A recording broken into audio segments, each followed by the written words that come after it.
Welcome to Globe Street TV. I'm Ian Ritter, new media editor at globestreet.com, and we're here at the ICSC New York National Conference, and I'm with Faith Hope Consolo, the chairman of the Retail, Leasing, Marketing, and Sales Division at Prudential Douglas Elliman. Good to see you again. Thanks for joining us. Ian? Good. You're doing a lot of promoting of your women's special interest group here, and I was wondering, it seems to have gotten a lot of attention. Maybe you could tell us a little bit about what the group's doing and what you're looking to accomplish. Well, unfortunately, it's not my group. I'm just chairing the group for ICSC. But last year, and when we met with ICSC, they asked me to take on this task of ICSC has many special interest groups, but especially for women in retail real estate. And our goal was to reach women doing this across the country. And we started this year in May in Las Vegas, and every month we're in another city. And what we do is we have this concept of roundtables with business leaders from our industry, owners, developers, lawyers, appraisers, and we meet in the city that we're giving the conference. And what we do is have an opportunity not to network, but to connect with women in this industry across the country, which has never been done before. Okay. And we're doing an event here today at 4 o'clock here in the convention. But we're not doing our roundtable concept today. We invited Lord & Taylor, who has reinvented, rebrand, and just renovated their Fifth Avenue store, and of course opening new stores, to tell us about why they're doing this now, how it is in the industry. So I think it works hand in hand. And then they hope that everybody will go shopping. Right. You, and I think you share some of it. There seems to be more optimism right now in the retail industry than there was. The only thing that people seem concerned about still is the unemployment rate and how it's not abating. Is that something you're concerned about, or do you think the other factors will kind of overshadow that? Well, nothing is really ever going to take away the unemployment, but we do have a jobless recovery. I think all of us have now come to accept that, because it'll take a very long time to go back into the market and absorb these jobs that are lost. But I think as long as the people that are working have confidence in the economy, we have seen a rebound.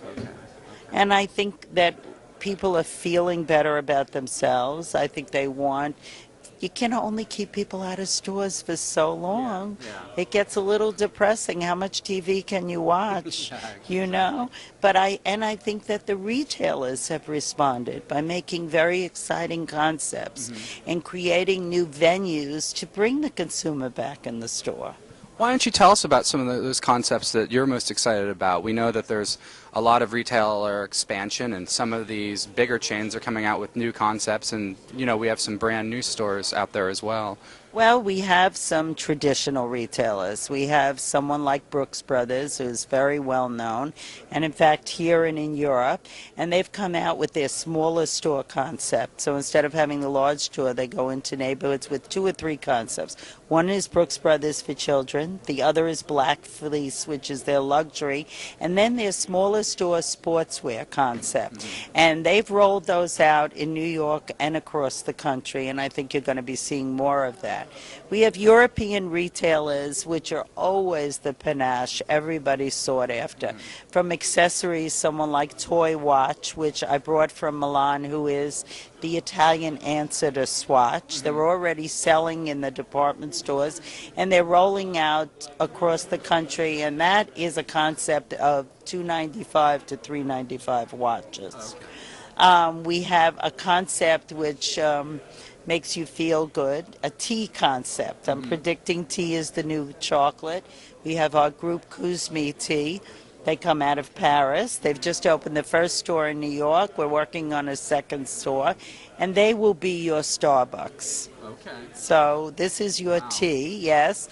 They have a wonderful slogan, born in St. Petersburg and raised in Paris. They're out of Paris.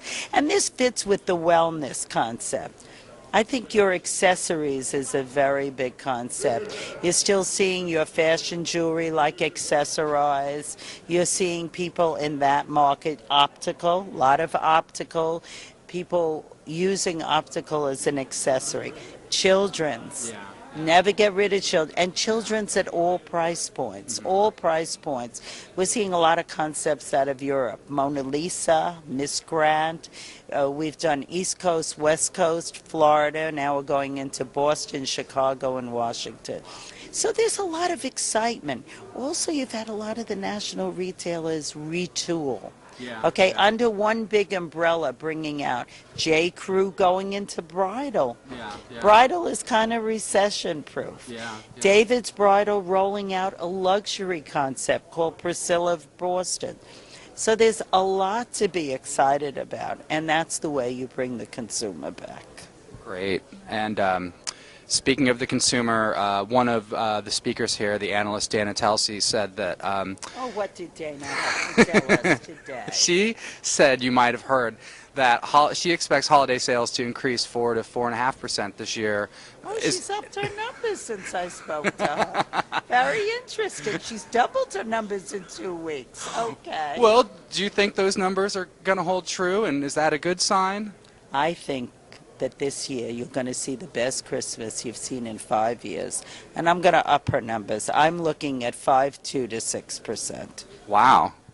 Well, you find me in January if it's not true, but my last 5 years predictions, very strong. Because this year you have another part. You have self-gifting. Yeah. We haven't seen this. You know, by the way, this comes out of Europe. In Europe, they have something called My Christmas. So in addition to people buying gifts for others, they always buy themselves a gift, an individual buys. And I think people want to console themselves. They want to give back to themselves. And this year, this is going to account for a very big segment of the market. So what are you buying yourself this year, Ian? I don't know. I haven't thought about it. Probably not much because I've got too much other buying to do. But you? Oh, I'm still mulling over it, but I'm going to be giving myself a good gift for surviving in this market. It's going to make me feel better. Yeah. Well, it seems like the survivors are all here and doing relatively well. And thanks for joining us again. Oh, thank you, Ian. Appreciate and it. Happy holidays. You too. And happy holidays, and thanks for tuning in to Globe Street TV.